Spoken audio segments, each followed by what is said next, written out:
o Bolsonaro vai lá e ataca o ministro com toda a confusão mental decorrente de seu déficit cognitivo e moral. Ele mistura CPI, Comissão Parlamentar de Inquérito, com impeachment, que são casos e situações diferentes. E a vantagem da gente se manter baseado em princípios, como eu costumo dizer, é que mantém a coerência independentemente dos personagens envolvidos. Quem acompanha o meu trabalho sabe muito bem que eu sempre aponto que a CPI depende da coleta de um número mínimo de assinaturas para sua instalação, que é obrigatória para o presidente do Senado, no caso, né, porque é uma CPI que começou lá, e o processo de impeachment depende da vontade unilateral do presidente da Casa Legislativa. Isso já é assim há muito tempo.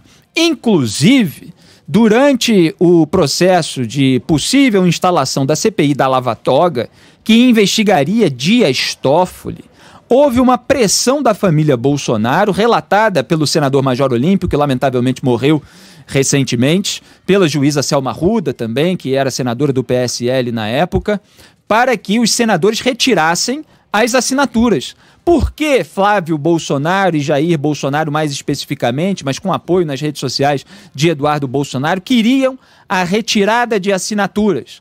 Porque eles sabiam e sabem até hoje, mas estão aí para desinformar aos otários que ainda acreditam nas suas alegações, sabem que, uma vez atingido o mínimo necessário, e dessa vez há mais assinaturas até do que o mínimo é de 27, chegou a 32 o número de assinaturas, a CPI tem de ser aberta, a tramitação tem de continuar. Por isso eles estavam tão preocupados na época. Por quê? Porque o Flávio Bolsonaro é investigado pelo Ministério Público do Rio de Janeiro, uma denúncia contra ele por peculato, lavagem de dinheiro, organização criminosa. As investigações estavam avançando e quem segurou a investigação do Flávio no Supremo Tribunal Federal foi o Dias Toffoli.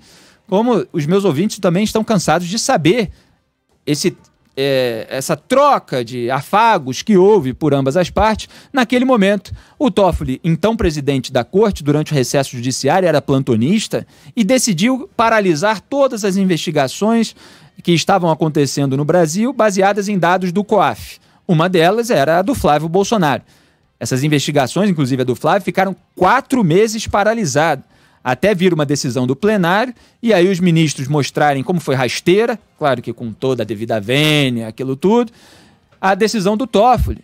E aí inverteram o placar, fizeram uma goleada contra ele, a ponto do Toffoli, para não sair tão humilhado e ainda manter a capacidade de redigir o acórdão da decisão, ter mudado seu voto para votar contra a decisão que ele próprio havia proferido durante o recesso judiciário. Mas conseguiu paralisar. E durante aquele período em que suspendeu as investigações, inclusive a do Flávio, a família Bolsonaro fez essa pressão nos parlamentares, pressão grosseira, com gritaria, com xingamento, com telefonema ofensivo, como relatou em várias entrevistas para mim o então senador Major Olímpio, dizendo que o Flávio xingou ele no telefone, que ele falou, não vai falar assim comigo não. E aí o Jair Bolsonaro pegou o telefone do Flávio, começou a atacar também, dizendo que era para retirar a assinatura, e o Major Olímpio peitou os dois, manteve a assinatura. Mas houve outras frentes de pressão e outros parlamentares menos firmes acabaram retirando a assinatura e, por isso, a CPI da Lava Toga não foi criada. Esse Bolsonaro, e esse bolsonarismo como um todo, a família, a sua claque virtual, os seus puxa-sacos, eles posam de valentes contra ministros do Supremo Tribunal Federal, como o Bolsonaro está fazendo nessa hora, mas foi ele que não quis investigar o Dias Toffoli. Uma investigação que, eventualmente, poderia até ter aberto o caminho para a investigação e muitas considerações, sem dúvida, no ambiente de uma comissão parlamentar de inquérito sobre outros ministros. Então é um festival de hipocrisia que Jair Bolsonaro solta hoje. Por quê? Ele sempre faz isso quando está acuado. Ele reage com esse piti, dessa maneira aloprada, fora das vias institucionais, rebaixando o debate político, o debate público brasileiro. É óbvio que nós, que criticamos uma série de ministros do STF, uma série de decisões que eles tomam, como eu faço aqui todos os dias, baseado nos princípios que eu sigo, com a coerência devida, nós todos reconhecemos que o STF, quando fala numa notinha oficial que as decisões de todos os ministros são tomadas conforme a Constituição e as leis, etc., é claro que há uma hipocrisia nessa nota, Porque a gente sabe muitas vezes que decisão de ministro dos tribunais superiores no Brasil é feita com interesses políticos, eles manipulam pedido de vista, devolução do caso. Eu tenho apontado tudo isso aqui nesse programa. Mas essa hipocrisia que está contida no começo dessa nota quer dizer que a decisão do Barroso foi errada? Lógico que não. E a decisão dele não foi uma interferência num outro poder, não foi uma ordem para que um outro poder fizesse algo que não estava previsto nas suas próprias regras. Não, foi para impedir o engavetamento indevido por parte do presidente do Senado, Rodrigo Pacheco, de uma CPI para a qual 32 senadores assinaram o requerimento de instalação. Então, o que causou a necessidade de instalação da CPI foi a assinatura de 32 senadores. Na verdade, 27 bastariam, mas eles têm 32 e agora há todo um monitoramento para ver se vai haver um aumento de pressão, que já deve estar acontecendo, obviamente, para ver se vai haver a retirada de assinaturas por parte de alguns desses parlamentares a ponto de a CPI ser barrada por pressão política, por tomar lá da cá, por frouxidão. E eu digo, sim, minha análise, minha opinião, que é o cúmulo da frouxidão que um parlamentar que assinou o pedido de CPI da Covid-19, tão necessário, um debate tão necessário que eu venho defendendo nesse programa, que ele retire, porque está vendo essa narrativa de que foi uma interferência, ou porque, não, agora o governo vai dar alguma coisa, vai distribuir emenda. Qualquer alegação soa completamente imoral nesse momento. É preciso manter a palavra, é preciso manter a assinatura e é preciso, sim, definir as responsabilidades, porque o presidente continua mentindo.